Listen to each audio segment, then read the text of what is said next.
What Eagles players do you fear, and where do you think the Cowboys hold an advantage? I want to go ahead and fire off cut number 8 because I feel like this player is probably on everybody's list. He still got it. Goes to the end zone, and it's caught by A.J. Brown for the touchdown. Fair to say that A.J. Brown would be on everybody's list of players from the Eagles to fear. Yes. Yeah, he's definitely trying to rein him in is tough. He's physical. He can high point. He can run. He can do all of the things. And so trying to figure out what body type and speed type works best against him. Sometimes I do think, like Dirk for a long time had a hard time with smaller defenders underneath his chest. And that gave Bruce Bowen type of guys. Yeah, exactly. That because he was afraid of them getting under his ankles, just like Bruce Bowen. But that was a problem for him. And I do wonder if a smaller, faster defender is better because that person can stick to him a little bit better. But then he can just outmuscle you, and you're just like, dadgum, man, what do we got to do here? So yeah, AJ Brown, I do fear that attack. Kevin, knowing the way that San Francisco decided to defend them, though, is that something that I draw a little more of? I don't have to pressure Jalen Hurts because I don't fear him running as much right now. Yes, because he's hurt, and that's what San Francisco did. They played a lot of shell coverage. The Eagles have had the second most shell coverage played against them this year.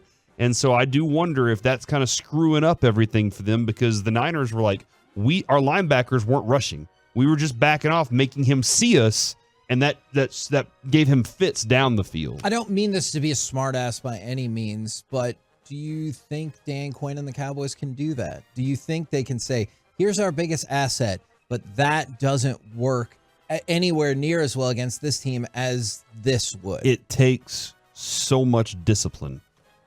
And that's something that at this point, if Dan Quinn hasn't been preaching it all week and they haven't been discussing that part of, hey, look, I know what we're really good at, but we're gonna give him different options. They kept him in the pocket.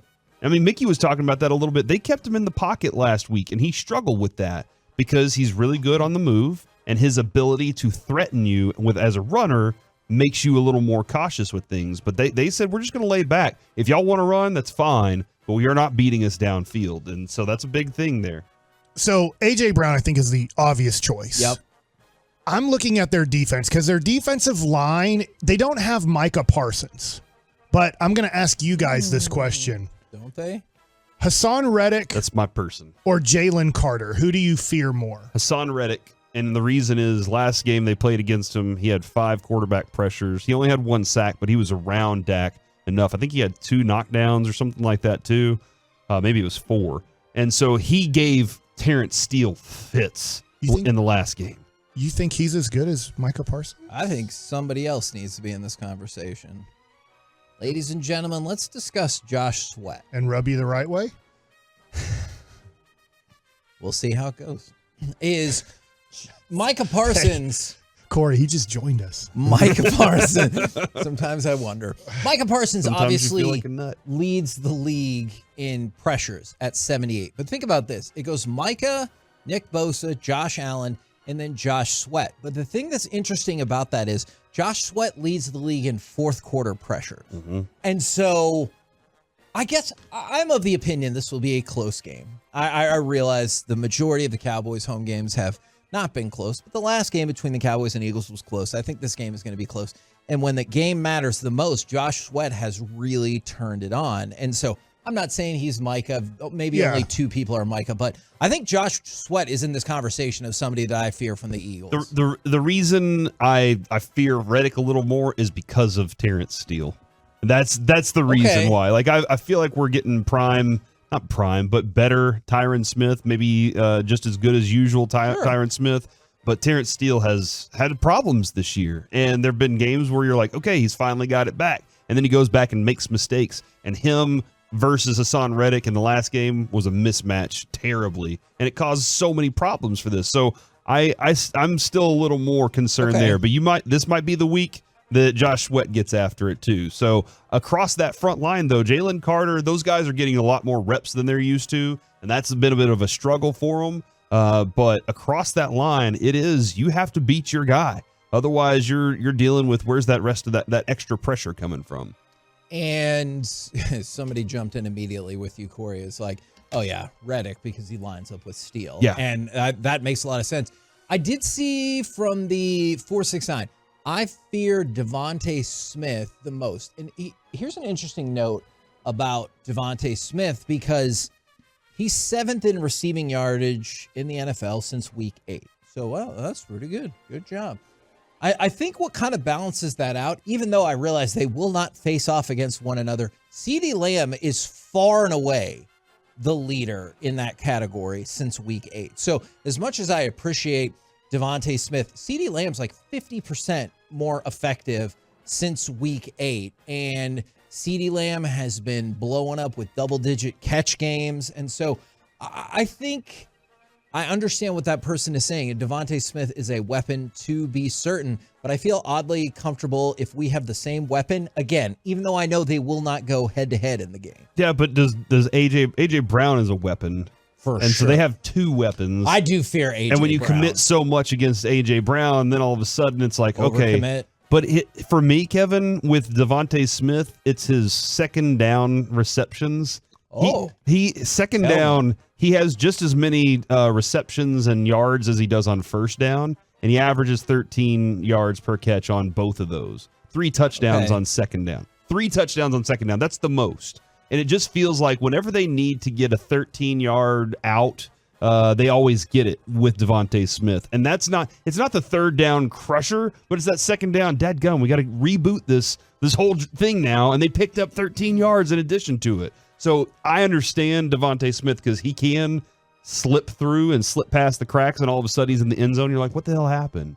But for me, it's those second down receptions that really are killers for me from Smith. From the 817, Darius Slay got brought up, and then from the 214, I'm surprised I haven't seen this more so far. I fear the Eagles' best player, the refs. Okay. And nobody's bringing up Jalen Hurts? No, I've not seen. Because I don't think he's healthy. That's the reason. Like he has to be a thrower if he's only going to rush for two times. I hear for like you. 20 With the game yards. on the line, though, he's done the job. He's been incredible. Yeah. If the Cowboys can have a game plan now, the problem is, Kevin, they are not as physical. I don't think they're as physical of a team by any means as the Niners. That is something that you impose your will on them, and that's what the Niners do. And the Cowboys have yet to prove that for me, although they have had these games where you're just like, wow, they destroyed that terrible opponent. But I need to see them do it against this type of team, and that could be the different factor in whether or not I fear Jalen Hurts in this game.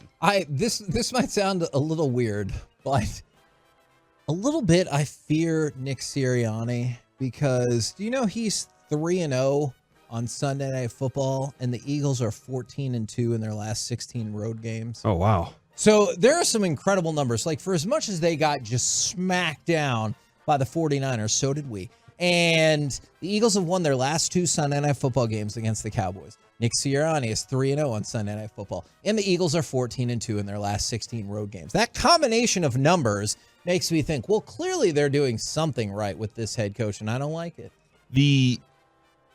I'm not worried about this game. You're not. Whoa. They're going to win. The Cowboys are going to win. The hell, Mike? Does that have the Mike Bassett guarantee? They're not going to win by, they could, but I don't think they're going to win by 14 or more points. But yeah, I do think the Cowboys at home are going to beat Philadelphia. I would be shocked if it is something like 42-17. I don't think that's going to happen. But I think the Cowboys are going to win this game. I love it. I love to hear that from Mike because that's not typical. But he did predict them to be in the Super Bowl this year. So, but then I backed off and said 11-6. You know what? What are you at now? You don't think 11-6 anymore, do you? Especially if you think they're going to win this game? No, I do not think 11-6. I was just trying to decide, do I think 14-3 or 13-4? I'm going to go with 13-4. I think they're going to lose one of the Miami or Buffalo games. I think to win aren't those back-to-back on the road? Yep. That seems very tough to do. So I'm going to say they go 13-4. All All right. And like I said, unfortunately, I think that's the 5 seed. I think you're right. I went with at the beginning of the season 12 wins. Yeah. The two of you scoffed at me, and I was like, oh, and so bitter about that. All the scoffing. I also said 11, so I don't know. But I said 12, and you scoffed. You were like, "That's too many." Wait, Corey. how many did you say? 12. Yeah, exactly. That was the sound you made. The somebody finally said it, and that was probably the one I really should have come up with first. But it's Kelsey. It's the trio interior offensive line, and can you penetrate that? What they do. And then also, if you're in 4th down situations or third down situations, can you stop that play? And I think the variety of answers, it's not like we didn't know this already, but the variety of answers is the most you've seen in a month or 5 or 6 weeks since the last time you played the Eagles. So I think it's awesome that the Cowboys are on a 4-game winning streak, but I think everybody also realizes this is a whole different deal. Yeah, and I think your team is playing at a different level, for sure. Fair. And that's fair. But at the time, you had a lot of confidence. You still had a lot of confidence that you could play Philly, and you stuck with them on the road. But I don't think, Kevin, whenever we were discussing this, that variety was even there. I think we were like A.J. Brown, Jalen Hurts, and somebody was like Goddard. But now that Goddard's gone, that's been a hole in their offense as well. So it's kind of forced everybody to take on different roles. I will say one positive I wanted to throw out where the advantages are. I realize how the last game played out, but Dak is still 30-8 against this division, and so pretty decent. He steps up and plays well again. Well, obviously this year he's played well a whole lot. But again and again, he steps up and plays exceedingly well against divisional opponents. And I do have kind of a hard time imagining the Eagles sweeping the Cowboys for a season series. Yeah, it just doesn't feel like that's going to happen. So I'm liking that Mike's like, hey, we're going after it. We're winning this one.